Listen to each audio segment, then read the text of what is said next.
semua saudara kami, anak-anak jemaat Tuhan. Salam. Salam.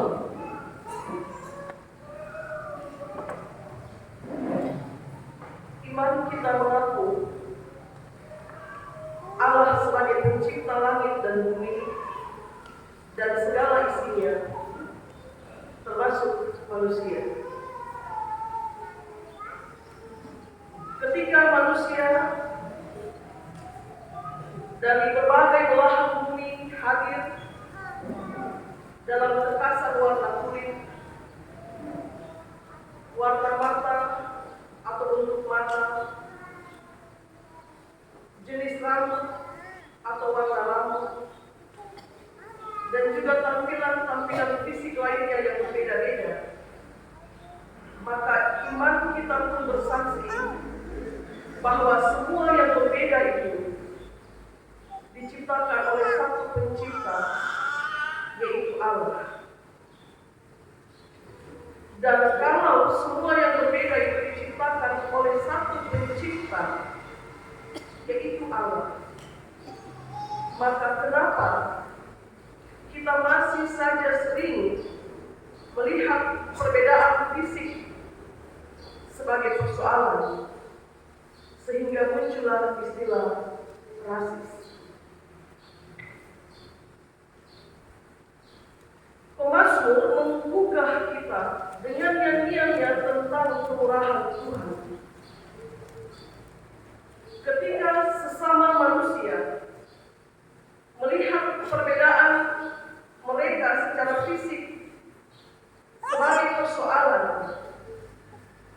firman Tuhan justru menggugah kita dengan menyebut bahwa perbedaan fisik di antara kita sesungguhnya itu sebuah keajaiban.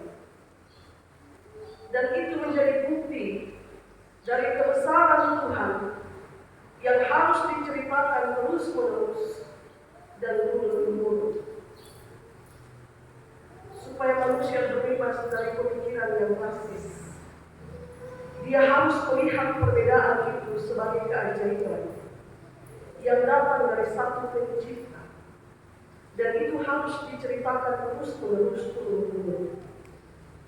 Dan yang menarik jemaat Tuhan sekalian, yang saya temukan dalam bacaan ini adalah Daud tidak hanya menyebut perbedaan ciptaan itu sebagai bagian dari keajaiban dan kebesaran Tuhan, tapi dia juga menyebut bahwa perbedaan ciptaan Tuhan itu menjadi penanda keadilan Allah.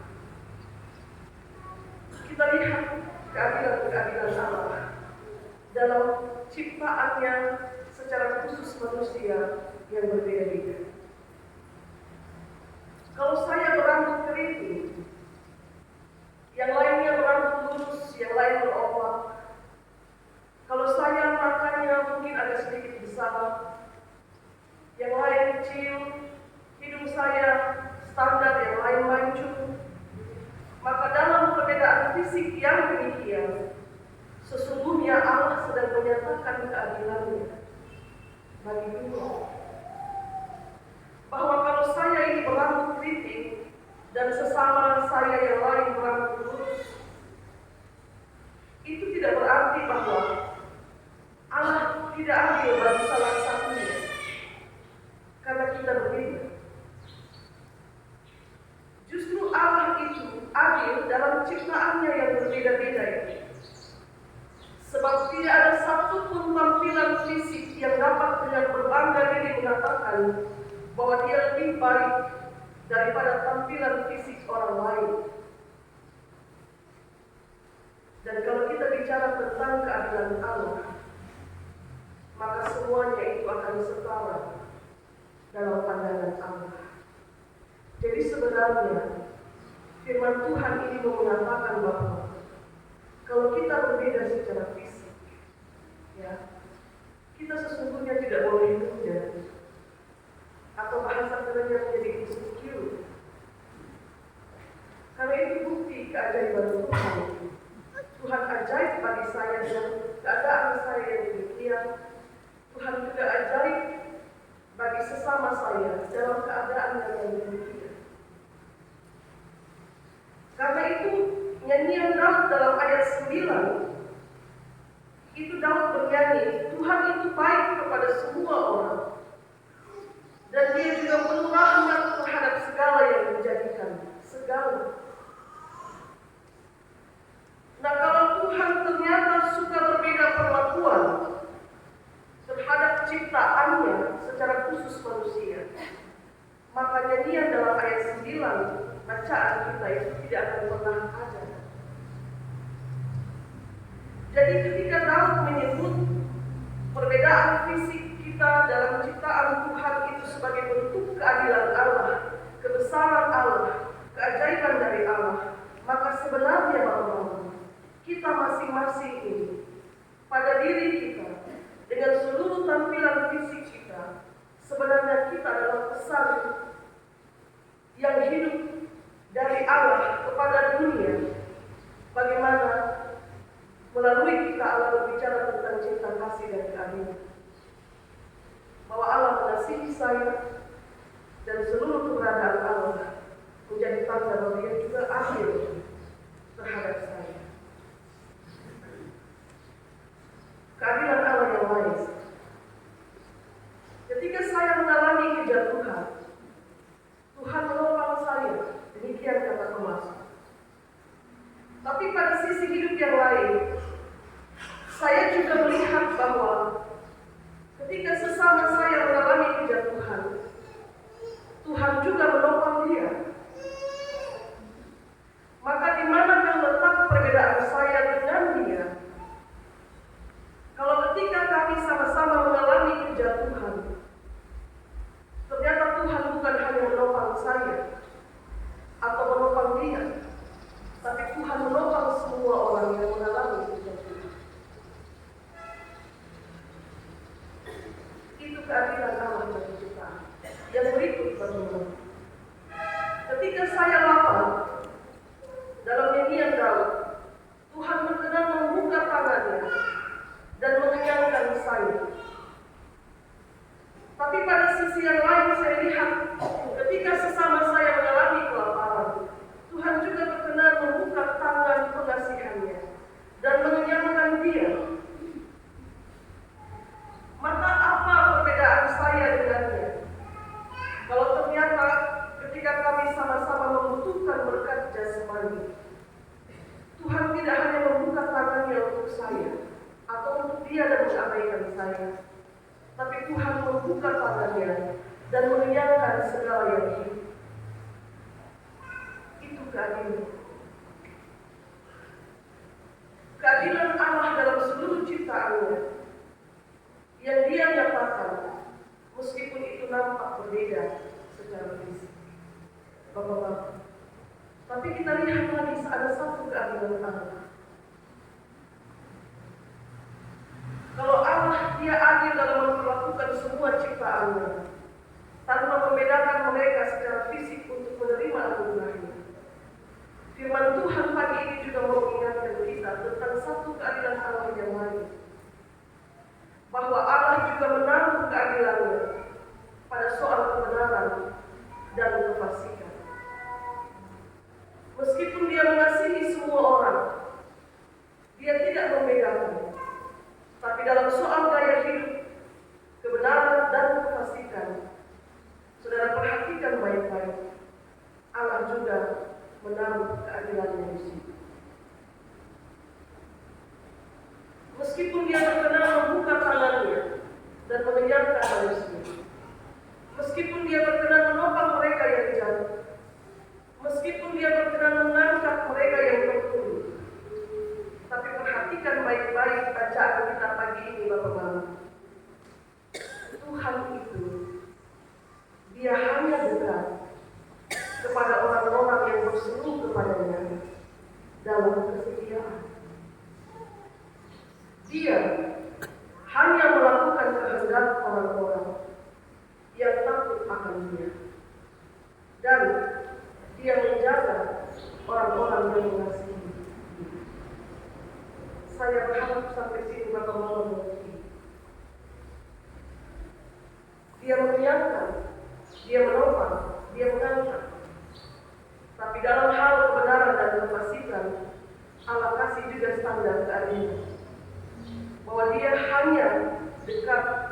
kepada mereka yang berseru kepada Dia. Allah hanya dekat kepada mereka. Lalu Dia hanya melakukan kehendak dari mereka yang hidupnya takut akan Dia.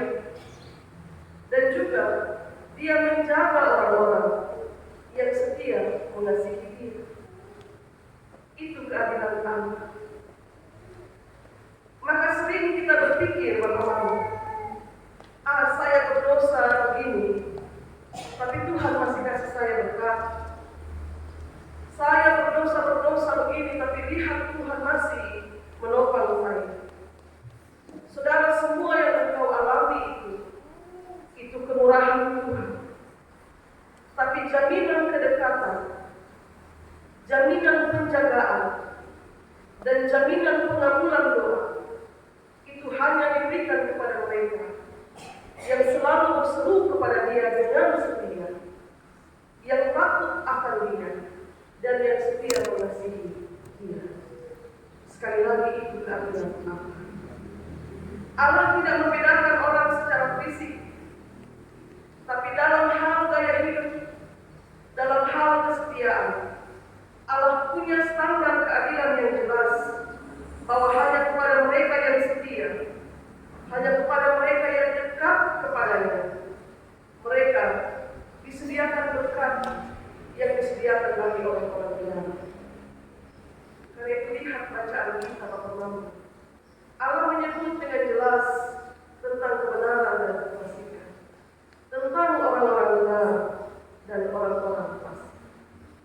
Maka firman Tuhan hari ini mengajari kita seperti yang disyairkan oleh teman-teman kor musik majelis jemaat. Tidak boleh ada perlakuan membedakan orang hanya karena secara fisik kita berbeda. Sebab keadilan Allah tidak boleh dinyatakan dalam sikap yang demikian.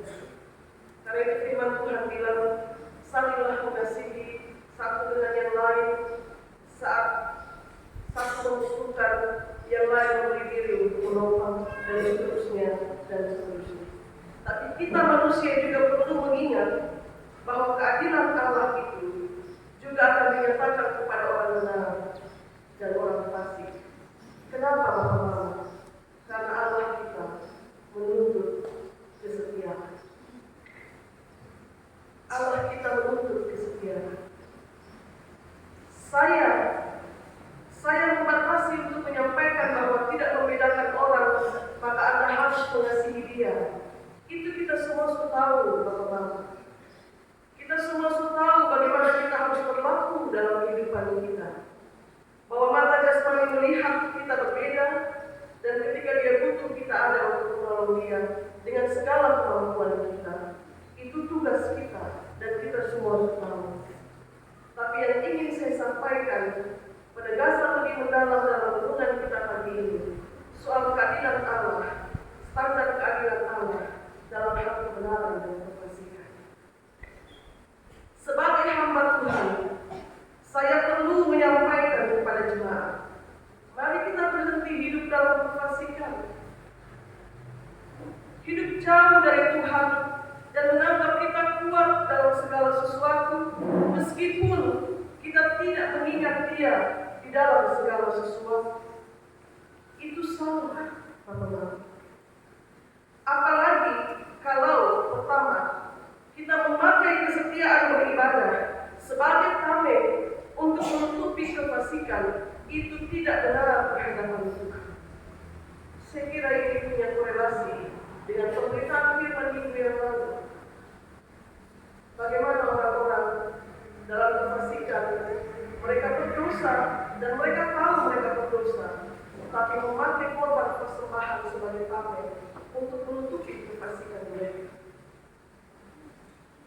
Sebagai pelayan di jemaat ini, saya harus jujur mengatakan bahwa masih ada jiwa-jiwa milik Tuhan yang dia terdata sebagai jemaat yang Getsemani Terus Timur, tapi hidupnya masih jauh dari Tuhan.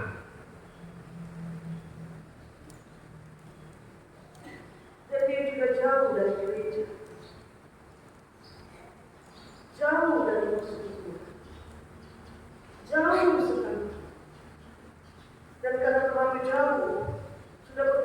terlalu jauh.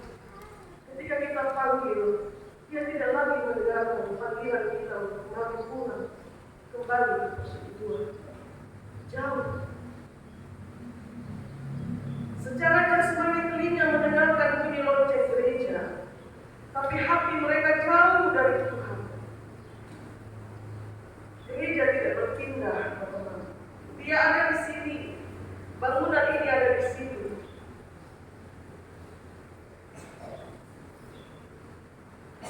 Kalau dia bilang, si A bilang dia tidak mau datang gereja. Saya malas datang gereja karena saya tidak melihat mukanya si A, mukanya si B. Dalam hal itu saja, Anda sudah salah dalam hal niat beribadah.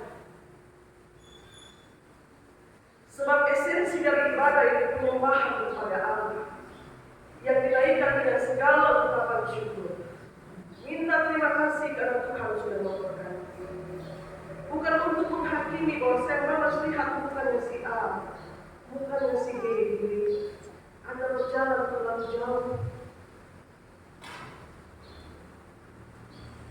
Kita mau pergi menyembah Tuhan, ataukah kita mau pergi untuk menyembah si jahat yang terus menggiring kita untuk memupuk kebencian bahwa saya malas lihat mukanya si A, si B.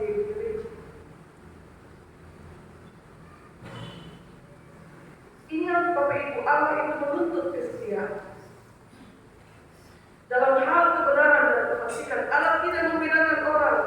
Kalau kau berlaku fasik, dia beri hukuman. Tapi kalau kau hidup dalam kebenaran, dia sediakan berkat yang sudah disediakan bagi orang benar. Bahkan ada yang mengatakan, biar beta seperti gereja, tapi dia tenaga full. Senin sampai Jumat, sampai Sabtu. Berpanas-panas di sawah. Sudah terlalu jauh. Jiwa-jiwa milik Tuhan berjalan, meninggalkan persekutuan, meninggalkan Tuhan. Biar kita sentuh gereja, tapi dia pun tenaga full untuk ikut pekerjaan di proyek.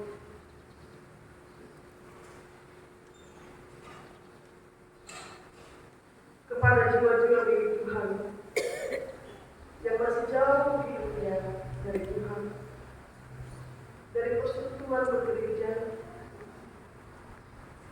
saya hendak mengatakan sekali waktu,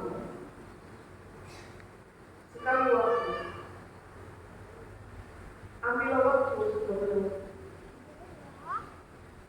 Dan dalam perenungan yang sungguh-sungguh itu, engkau akan mendapati bahwa hidupmu sesungguhnya kosong.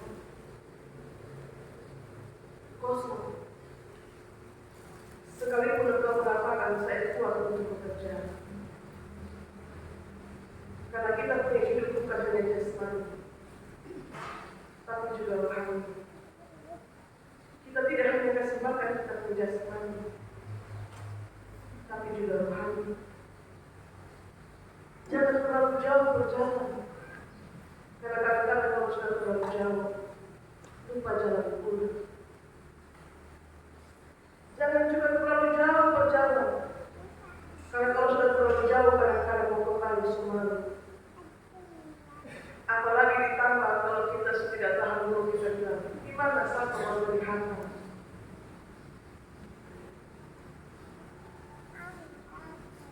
Kepada jiwa-jiwa milik Tuhan yang sudah terlalu jauh berjalan, saya mengingat pesan firman Tuhan minggu lalu. Engkau akan makan. Itu mengamini apa kata firman Tuhan hari ini. Dia juga membuka tangannya dan memberi mereka makan. Tapi apa kata firman? Engkau akan makan, tapi engkau tidak akan pernah kenyang. Karena apa? Karena perutmu akan terus-menerus berteriak, minta makan, dan dia makan. Kau makan terus, tapi engkau akan terus merasa lapar. Sama lagi. Coba refleksi baik-baik. Hidupmu pasti hambar, pasti kosong, Karena sudah terlalu kau jauh berjalan dari aku. Mari datang beribadah kepada jiwa-jiwa milik Tuhan yang hidup dalam kesetiaan mendekat kepada Tuhan. Tetaplah ada dalam kesetiaanmu, dekat kepada Tuhan. Kalau selama waktu saudara tidak lagi datang ke persekutuan, sekarang waktunya berubah. Tuhan tidak membedakan orang secara fisik, tapi kalau kau fasik, dia juga tidak membedakan orang. Engkau pasti akan hidup. Mari datang dan beribadah dan rasakan bagaimana Tuhan mengubah hidup kita dan terus memperlengkapi kita dalam hari-hari hidup yang juga tidak bebas dari pergumulan. Tapi mereka yang dekat dengan Tuhan akan selalu tahu bahwa pasti ada dalam Tuhan. Demikian perluan firman Tuhan hari ini. Tuhan berkati kita.